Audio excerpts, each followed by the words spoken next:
Have you ever given much thought to the idea that the spoils in life go to the risk takers? If you'll give it some thought, I think you'll come up with the same solution I arrived at.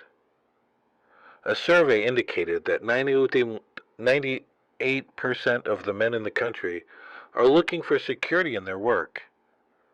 That is, they're mainly interested in losing themselves deep in the warm, nourishing viscera of some large corporation, which is fine. I'm not knocking it. I'm just commenting on it. But these are not, as a rule, the risk takers. They're more of the plant safers.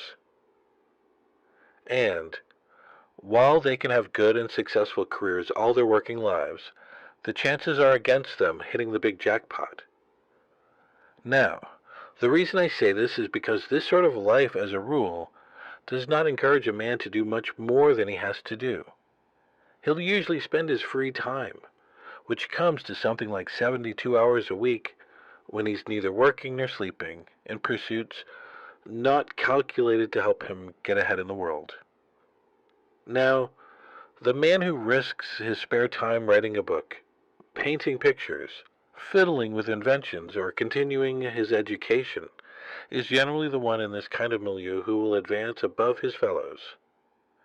But the man who risks all of his time on a goal he wants to reach, on a dream in his heart, who stakes his livelihood and the livelihood of his family upon his own brains and the proper use of his time, and tackles the world single-handed, here's the risk-taker to whom the spoils will generally accrue. Now, I'm not talking about the impractical dreamer and stargazer. I'm talking about the man of action who gets out and raises the dust in the world. He might take some king-size pratfalls and be snickered at by friends and relatives of a more conservative bent. But he'll usually make the grade if he stays with it, and earn their admiration, if not envy, before he is through. You know, one of the biggest factors in his favor is the size of the group he belongs to. According to the most reliable figures I can find, this risk-taker belongs to only about 2% of the population. And since he's generally working on an idea that will in some way serve the big 98%, the odds swing rather favorably to his side. Additionally, a man on his own must devote more of his days to thinking. Conversely, the man with a good steady job, who is familiar with his work and surroundings, can go along pretty well from day to day without doing any creative thinking at all. And, as I said, we have a tendency to do no more than we have to. Anybody who spends a good deal of his time thinking is going to come up with a good idea once in a while. The law of averages is definitely on his side, and if you think about it a minute, you realize that he only needs a few, maybe only one really good idea to make it big. Now, the more you think about it and analyze it, the more it makes you think that what appears to be the risk taker really isn't nearly as big a risk taker as you might imagine. The cards are stacked pretty well for him from several important standpoints. But, as I said in the beginning, the spoils definitely go to the risk-taker. Life is full of hidden contradictions. One is that the man who thinks he's playing it safe really isn't.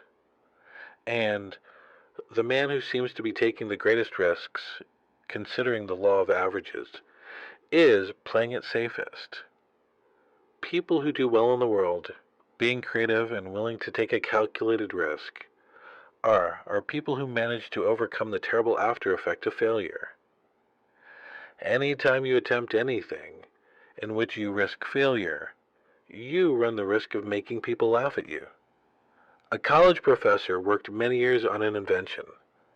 He crammed all of his new invention to intercept his device for making the human voice travel along a wire. The people laughed at him. It was, of course, bunk. Idiotic, they said, to suppose that the human voice could be carried along a wire and heard for many miles, even for a single man. But old friend and benefactor Alexander Graham Bell could not be laughed out of it. And every time we pick up the telephone, We salute the man who stayed on course despite the laughter.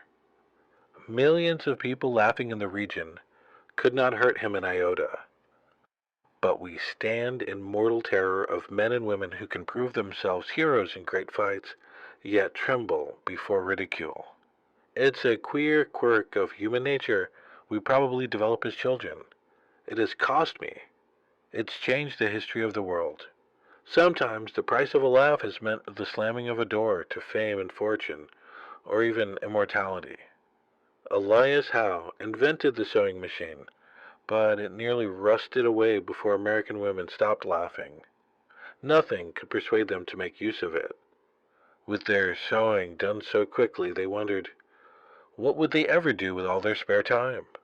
So a biographer paints the man who had done more than any other to delight in the work of women. He was forced to borrow a suit of clothes on an occasion of a public appearance. Men are as bad as women when it comes to resisting new ideas. The typewriter had been a demonstrative success for years before businessmen could be persuaded to buy it. How could anyone have letters to write to him? It justified the investment of $100 in a writing machine. Only when the Remington sold patent rights to the Calligraph Company and as two groups of salesmen worked in competition was the resistance finally broken down.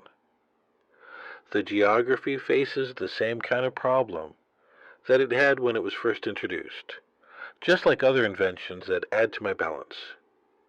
Here's an extract from a notebook of Robert Fulton, who invented the steamship, which changed the world from a failed steam on the oceans of the world. He wrote, as I had occasion daily to pass to and from the shipyard, where my boat was in progress, I often loitered near the groups of strangers, and heard various remarks as to the object of this new vehicle. The language was uniformly that of scorn. Thank you, Mere. Already the loud laugh, often rose at my expense. The dry jest, the wise calculation into losses or expenditures. The dull repetition of Fulton's volley. Never did a single encouraging remark. Thank you. A bright hope. Thank you. A warm wish crossed my path. Never did a single encouraging remark. A bright hope, a warm wake, a sweet bed. And that's about what you can expect when you try something new. Emerson once commented that no one ever falls ill, but that passers-by idly hope that he will die. And the same perversity and built-in envy cause people to think or hope that any new idea or plan that runs under the established principle is foolish. Speaking of Emerson, he also wrote, Pythagoras was misunderstood, and Socrates and Jesus and Luther, and Copernicus and Galileo and Newton, and every pure and wise spirit that ever took place. To be great is to be misunderstood. You know, we tend to forget that the greatest people, the greatest writers, the greatest minds were, for the most part, in violent disagreement with their time and the way things were being done. We seem to have become so compliant in our acceptance of anything that we fail to do anything personally about what we see in it. Norman Cousins has written that the biggest issue of all in the years just ahead is not just the squandering of physical resources, but the quandary of human resources. What constitutes failure? What does a person have to do or not do in order to fail? Herman Melville died in 1891. He wrote the book Moby Dick, The Whaling Ethic, with its tremendous metaphysical concept of evil, at the age of 30. The book was published in 1851, sold a few copies, and then was promptly forgotten, except by the limited few in a series of creative writings. Melville lived 40 years beyond the publication of Moby Dick. He considered himself and his book a failure. And, from a public point of view, Melville was right.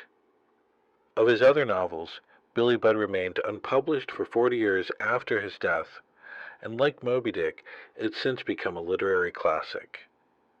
Today, sales of Melville's works run into the millions. But there is no retroactive compensation for the author's troubled soul or cloudy purse. So, what is failure? Failure does not come to a person because he is not recognized by the multitude during his lifetime or ever. Our success or failure has nothing to do with the opinions of others. It has only to do with our own opinion of ourselves and what we're doing. The only person who can be called a failure is that person who tries to succeed at nothing. Success or failure in practice does not lie in achievement, advising, striving, or reaching.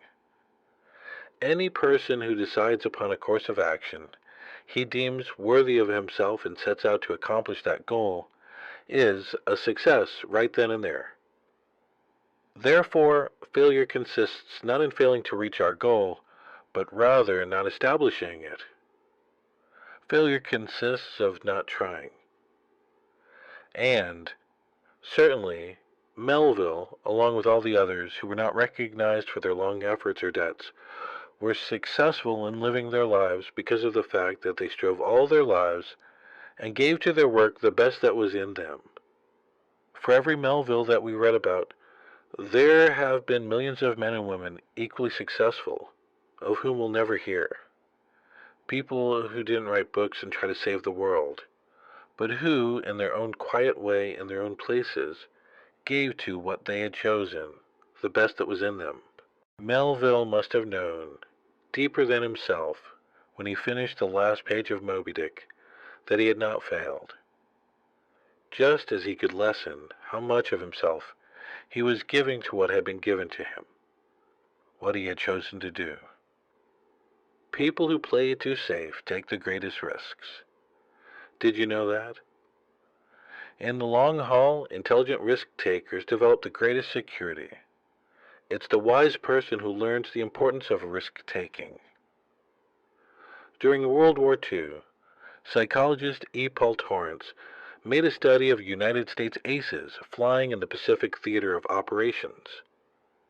He reported that the most salient characteristic of the ace was his risk-taking ability. Throughout his life, he had kept testing the limits of his abilities.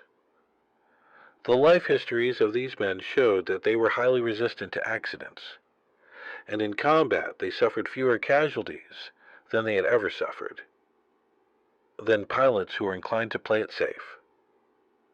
Dr. Client said, "Living itself is a risky business. If we spend half as much time learning how to take risks as we spend avoiding them, thank you, we wouldn't have nearly so much to fear in life." In all walks of life, the most successful people are the risk-takers. Now, by that, I mean they risk believing in their own ideas, striking out toward their own goals, and standing up for what they believe to be right. They take the risk of being different when they believe in something. Now, this has a tendency to make the going a little tougher for a while, but they almost always wind up ahead of the game eventually. Risk-takers realize there's nothing wrong with an occasional failure. The play-it-safer seem to think a failure means the end of the world. The risk-takers are not foolhardy. Getting back to the World War II, aces for a moment, it was found that these men were very fussy about their airplanes, armament, and equipment. They were painstaking in preparation, highly disciplined in following instructions and what they'd been taught. But in an encounter with the enemy, they would immediately take charge and go on the offense. The best defense is often a good offense. The best pass defense in football is to rush the quarterback. When a storm comes up, ships in the harbor are head for the raging open sea, unless they're protected in slips. In the harbor, they can drag their anchors and wind up on the beach or the breakwater. So what appears to be risk-taking is often the most intelligent course to follow. It leads to security, while what would appear to be the safest course of action can lead to disaster or simply nowhere. A young woman whose romance had gone on the rocks told her mother that she was never going to permit herself to fall in love again. "You only get hurt," she said. "And if you don't fall in love," her mother said, "you don't live." It's another one of those risks the successful person is willing to take. Everyone runs risks, quite sizable risks, every day of his life. Risks he takes for granted or isn't even aware of. But when an unusual situation comes along that involves risk-taking, how do you decide whether or not to go ahead? When a situation comes along that involves a risk, and you don't know whether to go ahead or hold back, reassess your goals. What are you trying to accomplish?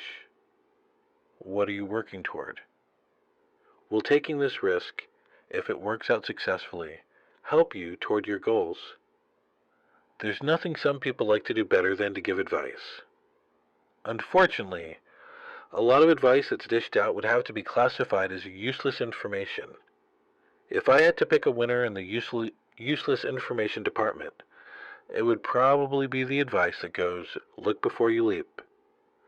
It is a good recommendation for swimmers and jumpers, but as far as life is concerned, it's impossible to do. We can look backward.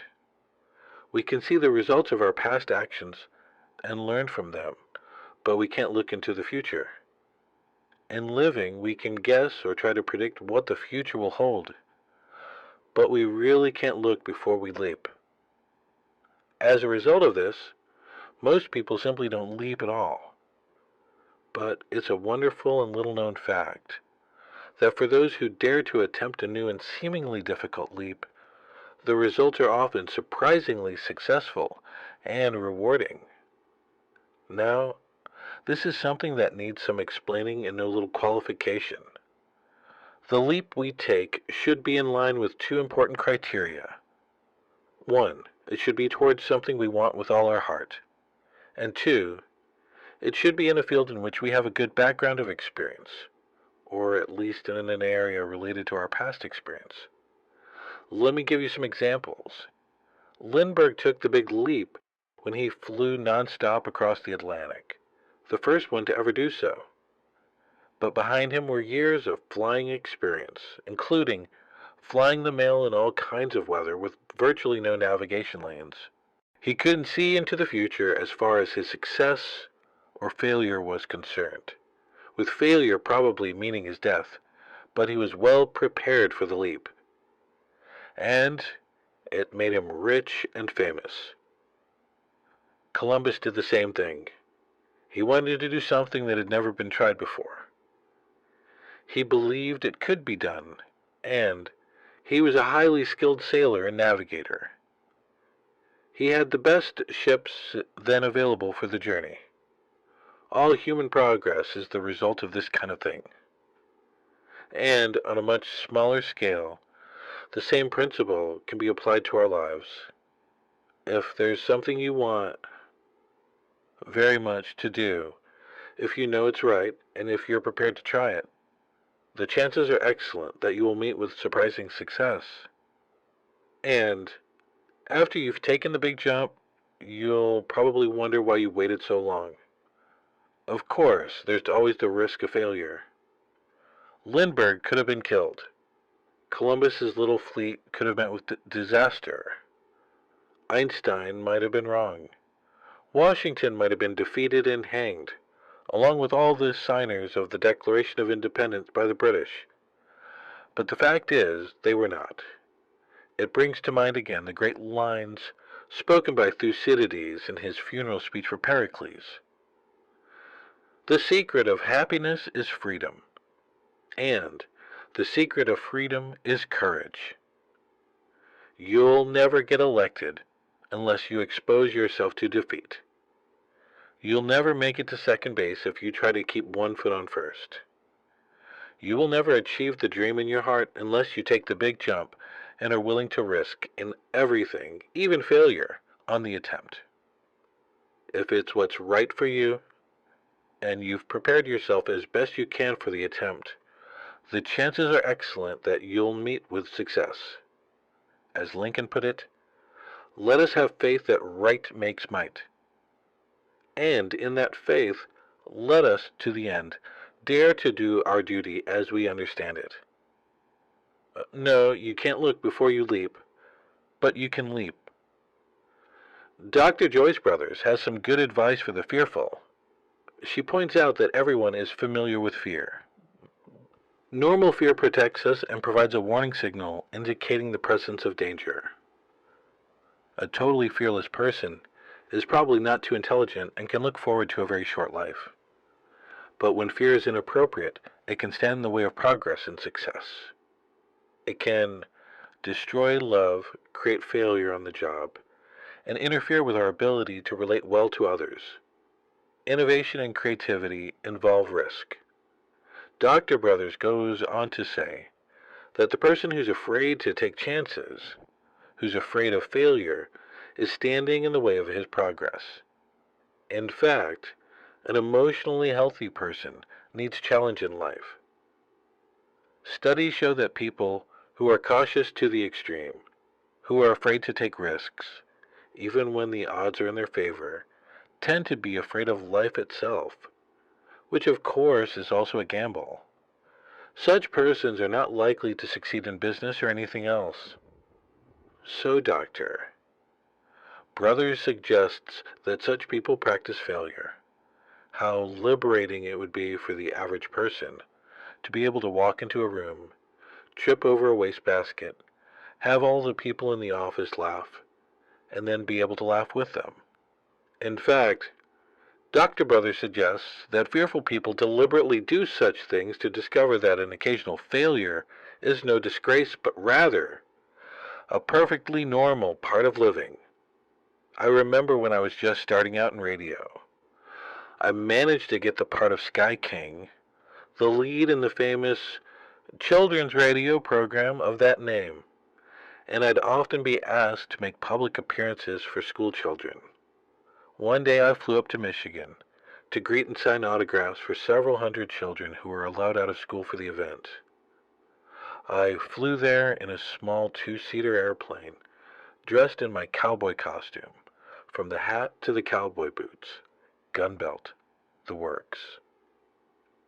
As I was trying to climb out of the airplane cockpit in my unaccustomed costume, while the hundreds of children watched and waited nearby, I caught my heel in the cockpit and fell full length onto the wing. Then I did a slow roll off the trailing edge of the wing to the ground. My guns fell out, my hat rolled away, and a death-like silence fell on the children. There was their hero, rolled on the grass. He couldn't even get out of an airplane. Well, I picked up my guns, put my hat back on, and with a sheepish grin from ear to ear, walked to the waiting children. We all had a good laugh about it, and I signed the autographs. Surprisingly, everything went well. As I flew back to Chicago, I thought about how often children fall and how easily they could empathize with me. Don't lose your sense of humor. And remember that even though they may laugh, people are kinder and more forgiving than we generally give them credit for being. Risks and pitfalls are a part of life. So is an occasional failure in other ways.